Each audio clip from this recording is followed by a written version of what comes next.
Knightwood. Yeah. From the inception of Knightwood, which was quite exceptional at the time, like, what? I mean, we have Stratford, we have Shaw, Yeah. we have this.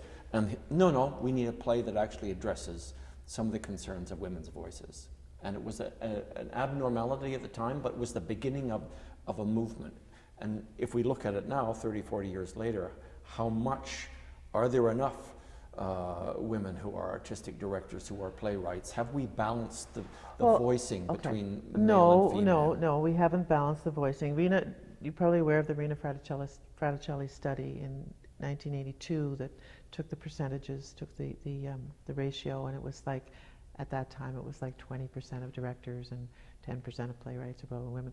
And then when they did another one I think Naomi Campbell did one in 2010 or something, and it moved up to 30%. And, so it's been a very slow rise. And of course, the same thing, the smaller theaters, the less money, the more women.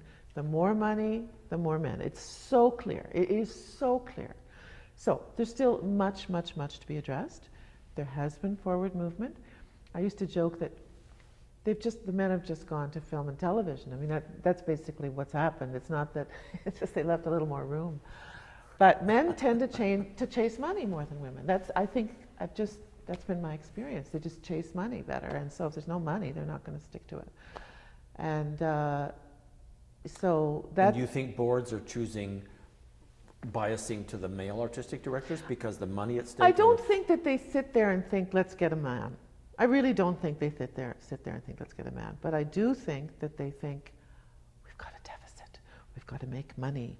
We've got to do shows that are going to get an audience. We've got to build that new building. We've got to have somebody with status. Let's get someone with an English accent is still one of the dominating forces in this country. And that I find very disturbing. But I think the English accent, that we still have a very deep colonial insecurity.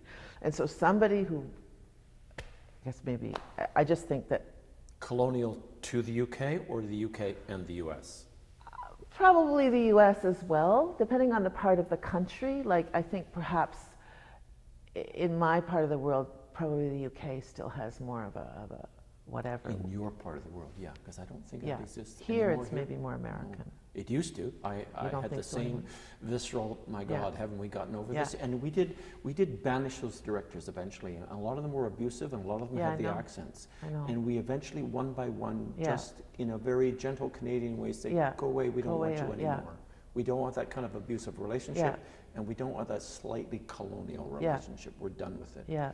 But to hear it in the Maritime... I don't think it's gone away entirely. I agree with you that it's fading, but sometimes it just comes up again and you go, oh my